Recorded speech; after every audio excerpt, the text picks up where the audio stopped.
Howdy YouTube, today we're taking a look at the Lord of the Rings, The Return of the King Superposable Gothmog.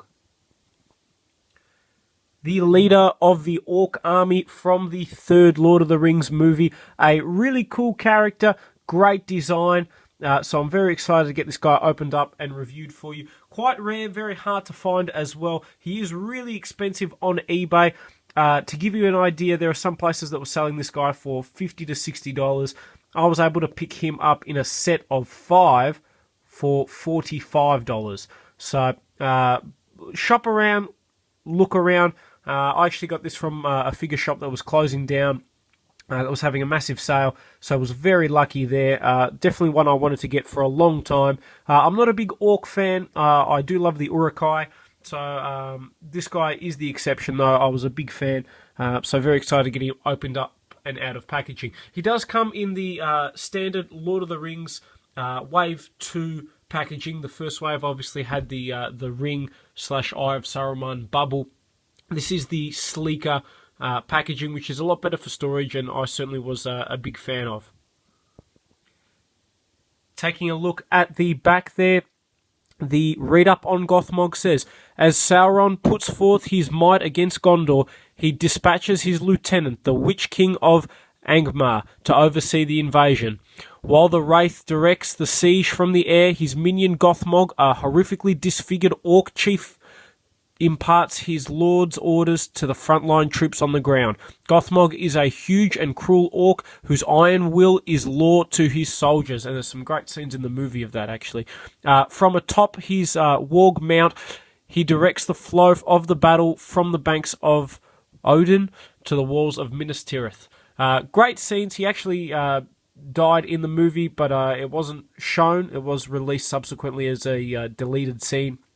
Where he gets basically his arm chopped off and then decapitated by Aragorn. So very excited to get this guy opened up and out of packaging. I really liked him in the film. I thought he had some great scenes. Would have liked to have seen him more, but still, a really, really cool figure by Toy Biz. Now, if you haven't seen my other Lord of the Rings figures reviews, do yourself a favour and check them out, because even though these are old figures from the early 2000s, Toy Biz did an incredible job. These guys stack up immensely well to some of the stuff we're getting today. Great accessories, great detail, great articulation. They are just incredible figures, the Lord of the Rings ones. In terms of accessories, Gothmog does come with the spear here, which is pretty cool, and then also with his trademark sword, which is really cool. It's nice to see the difference between, say, the Uruk-hai, which was a much sleeker, more industrial design, and then just the brutal, put together at the last minute Orc gear. Lots of nice detail on both the handle and the actual blade there. It's got a really nice look. You can tell it's been used a fair bit, hacking Riders of Rohan, and just looks awesome. So, great job there. Now, in terms of Gothmog himself, I'll bring it forward so you guys can see. There is so much detail on this guy, more than any of the other Lord of the Rings figures that I've come across. Just looking at the face alone, you can see obviously he has got that very accurate, disfigured look. Such great detail on the face. Just looks really, really scary, really nasty there, and certainly as you'd want the chief of the Orcs to look. You'd want him to be the most intimidating and the most disgusting, that's for sure. Nice detail even on the armor moving down there. You can see that Toy Biz have done a great job. Obviously his armor isn't as sleek and clean as, say, the early Uruk-hai or even the Twin Tower Uruk-hai figures, but in line with the third movie, he does have that more...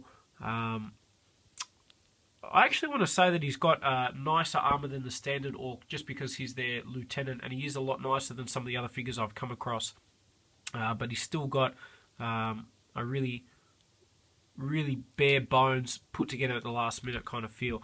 At the same time, one of the things I love about the Toy Biz figures is a lot of times when you get armored type figures, their articulation is really restricted. This guy doesn't have any problems with that, for the main reason that all these armor pieces here are actually soft rubber, so they do move and bend and allow you to get a full range of motion, which is really nice to see. On the back there, he's got, I believe it's a warg skin or cloth of some sort.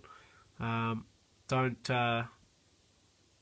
count on me knowing exactly what it is. I'm a big Lord of the Rings fan, but not as into the mythology as I am with some of the other stuff out there. Still really, really cool. In terms of articulation, this guy has got a ball-jointed head. He's got ball-jointed arms. He's got swivel in the bicep, double bend in the elbow, ball-jointed wrists.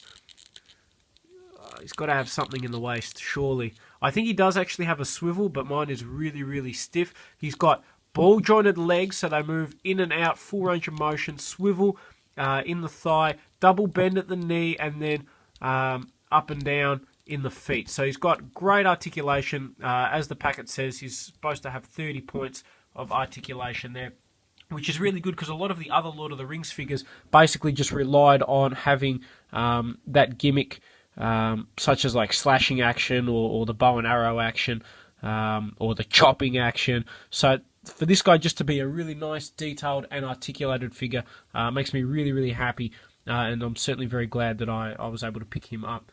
One thing that is really cool is that he actually has finger articulation too. I'm not sure if you can see there on the hand. So lots of great detail on this guy and lots of movement and articulation as well. So if you've picked this guy up, even if you haven't paid a lot for him, I think he's absolutely worth it. He's probably my favourite Lord of the Rings figure, to be honest. So overall, I'm extremely happy with this guy. I was able to pick him up at a great price. He is a lot of figure, especially considering he's about 10 years old now, probably earlier. Great detail, great accessories, great articulation. I'm a big fan of the Lord of the Rings figures that Toy Biz have made. They stack up really well, even by today's standards. If you get a chance, I think this guy is a must-have and absolutely worth picking up. So hopefully you guys have enjoyed this review on the Lord of the Rings Return of the King Gothmog.